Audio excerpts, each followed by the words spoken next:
So let's take a look at what's going on, shall we? This is the four. This is the Four of Swords. So this usually dictates that you're worrying about something. You may not be sleeping. You may be sleeping too much. You may not be eating or eating the wrong foods. But it does look like some sort of emotional stress you are taking out on your body, or your body is being affected by it.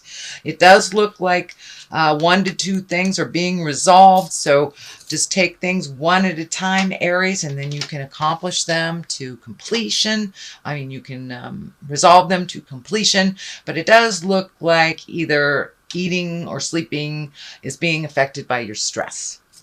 What is crossing you is the happy family. So this kind of tells me that you may be having a lot of emotions around the family. The dynamics may be changing. There may be more people coming into the family, people coming out of the dynamic, but it does look like it's been taking a toll on your head, on your heart, and on your stomach. So if you can find a safe and quiet place to do a little meditation to release some of these frustrations and kind of achieve your happy home, that will be more beneficial to you. But the reason that it crosses here, and it's feeling like you may be presenting to the world that you have a happy family, even though it might be very tumultuous behind closed doors.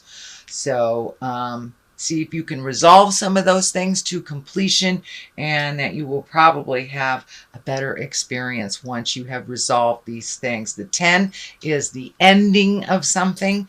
So it does look like you're trying to achieve balance in your family, as well as happiness in your heart. Okay, so it does feel like there may be a relationship that is problematic here. This is the Four of Wands, and wands are action, action. They're just action and movement.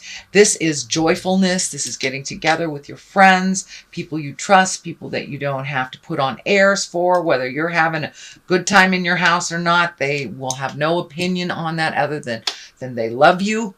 And they want you to grow and change into your greatest self. But it does look like you are having more and more collectives with either girlfriends or meetings or things that help you smile from this, because this situation is kind of laying heavy on your heart.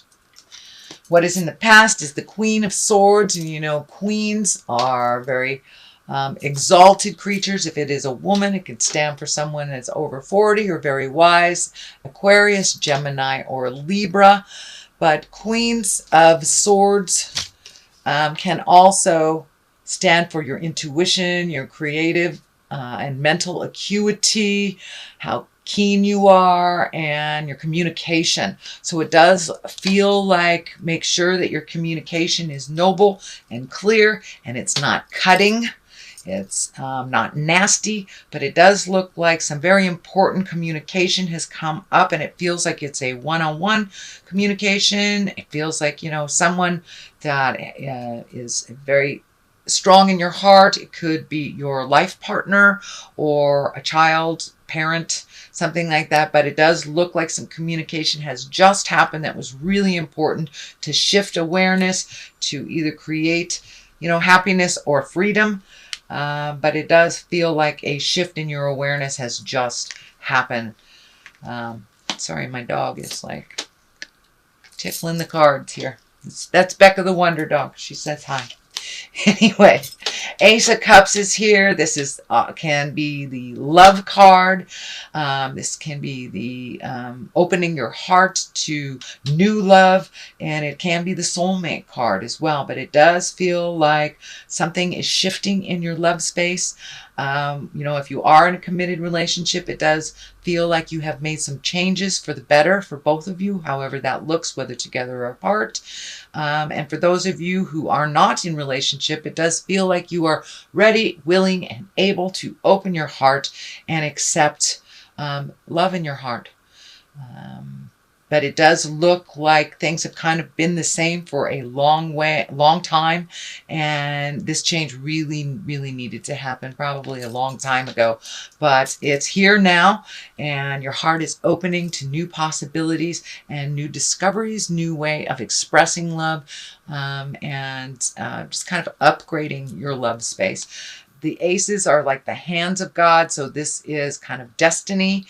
And it also validates that we are in that Saturn time of really looking at your destiny, whether you should stay or whether you should go or open your heart or close it. So it does look like all of those processes are happening right now. The Wheel of Fortune is in the front here. This is a 10 card, and the Wheel of Fortune is a lovely card. It's whatever you put out in the world, you get back. It also can mean things going around and around and around and not really knowing where to stop. So the clearer you are in your headspace, the clearer the journey will be for you. But the possibilities are endless. So that pretty much means if you keep the focus in a positive, it will happen in a positive. If you keep the focus in a negative, it will continue in the negative. So really, you are responsible for whatever you create by, our mind is like a computer. And if we focus on the negative, that seems to be what is brought to us. So I encourage you, Aries, to cast off those shadows of negativity, keep that mindset positive, and moving forward. But it does look like lots of opportunities, and it all depends on where your headspace is. The King of Cups is the basis of all this. Aries, this can stand for a male or a female. This is a water sign, Pisces, Cancer, or Scorpio, but it does feel like a lot of these changes and decisions and shifts in the family have to do with this water person. You may be in a one-on-one relationship with them, or they may be your sibling, your parent, but it does feel like you have shifted the focus to them. And it does look for a time being that this King of Cups has been focusing on you, and now there needs to be some reciprocation, or there's some more responsibility that is needed to help out this King of Cups. And it may be a woman or a man. It is not gender specific. But the cups are an emotional creature. It's an intuitive creature, and he usually takes the high road. But it does feel like there is a challenge for this king, and that you have to step up a little bit and help them. Unconditional love, Aries, unconditional love. But it is your turn to pay back someone who has taken care of you. So it could be a parent, it could be a sibling. I don't think it's a child or a life partner. The Two of Wands is here. That's been coming out in a lot of different positions for almost all the signs. So this is really kind of leaving the things behind that didn't work for you, finding balance, making new agreements. This legacy key is lighting up. So it does look like things that have traditionally gone this way are not working anymore for you. So it's time to create a new. This card also is looking out into the future. This can be travel, healing. The healing energy is really lighting up. So it does look like from some of the things from the past that you've been working on healing, that you are almost there. You're almost completely released a lot of the anger, the resentment, because that is only standing in the way of your greatness. But it does look like you're taking a long, hard look at the possibilities that you never thought you would take a look at. So leave that mind open to all possibilities. Don't minimize them to just, traveling down the street. Who knows, you may be doing a safari to Africa or something like that, but don't limit yourself because of what traditionally has happened. Open yourself to new possibilities, Aries. So this is the Four of Cups. So it does look like you have been a little disappointed in love.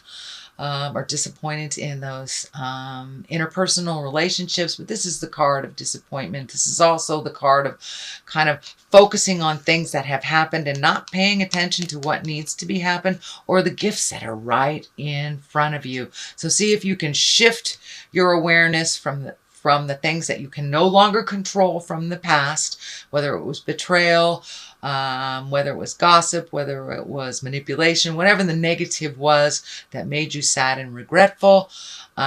It's time to look at the new gifts that are right in front of you. So pull off that blinder, Aries, and take a look at what's right in front of you. This can no longer be changed, but this can. This is something new, and it's right there waiting for you to grab it.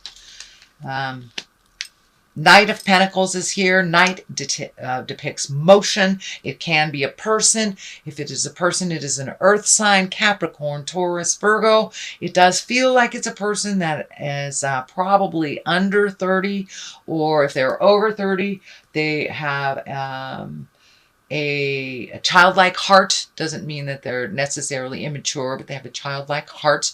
Again, this is Capricorn, Taurus, or Virgo, and this is someone that is looking towards the future. This is someone that is grounded, mature, loving. This also feels like this person is kind of mentoring you, or giving you words of love and faith and encouragement to make these changes. Could be even your own child, or a very dear friend, but it does feel like they're helping you get some things in order on a physical level. So they could be helping you pack boxes, move things, get rid of things. But it does look like somebody is lending a hand to you to make this stuff move a little bit quicker. We also have the 5 here. This is kind of the argument or tumultuous stuff. Can be gossip. And this is a big challenge. It can also mean energy that is unwanted towards you. Well, this is upside down. So it does look like you have taken a step away from the petty arguments. You're not engaging in some of the things that are not in the higher levels for you. It does look like someone, may even be the King of Cups, is able to push your buttons, and you're just being a little bit more neutral to their button pushing and kind of looking more towards your future than allowing them to light you up and to get all uptight about something. So it does look like you have made a mental change, a mental shift of yourself, that you are no longer going to engage in this kind of petty BS that has been going on. So the Ace of Wands is here. It is upside down. This is God stuff. This is aha stuff. This is hand of God. And when it's upright like this, it's something that is very spontaneous, very quick, very unknown, kind of out of the blue. Well, it is upside down. So it does look like the changes that are happening, that you're quite aware of them. You've been quite aware of them for a while. It's necessary. So it does look like you've taken your first step into making those changes, that the old way of doing things is no longer working. So you're really embracing the new changes and incorporating them into your life, also by not engaging in the past struggles as well. So even though this is upside down, it is a Hand of God card, and it does feel like you're quite aware. It's not something that's a complete surprise. It won't take you by surprise. So that is your general reading, Aries, for, oh, look at that. You've had a bunch of jumpers for the month of October. So I'm going to throw them all out here. They all wanted to come out. So let's see. And these are color-coded for the chakras. So it does look like recovery. It does feel like you are recovering from either an emotional upset. It could be even a physical upset. You could be embracing sobriety or continuing sobriety, or just changing some out-of-date agreements or behaviors that no longer work for you. So it does look like you're recovering from that change. Insecurity, it's time to realize that you are enough. Your insecurities have held you back from love, have held you back from greatness, and held you back from moving forward into your gifts. And so they've brought up a lot of fear. So this may be happening right now. I encourage you to walk through it, use your intuition, and realize that you're really, really close to walking to the other side. You are in the middle of growth. You are right smack dab in the middle of growth. And when we have growth and changes, our insecurities do come up. But it may be time to isolate yourself, you know, get out of this tumultuous stuff for a little bit and, you know, go sit on a rock and look at the water or on the mountain or something and just find some isolation and some solitude away from a bit of the chaos, and you'll be able to clear your head and know what your next step is.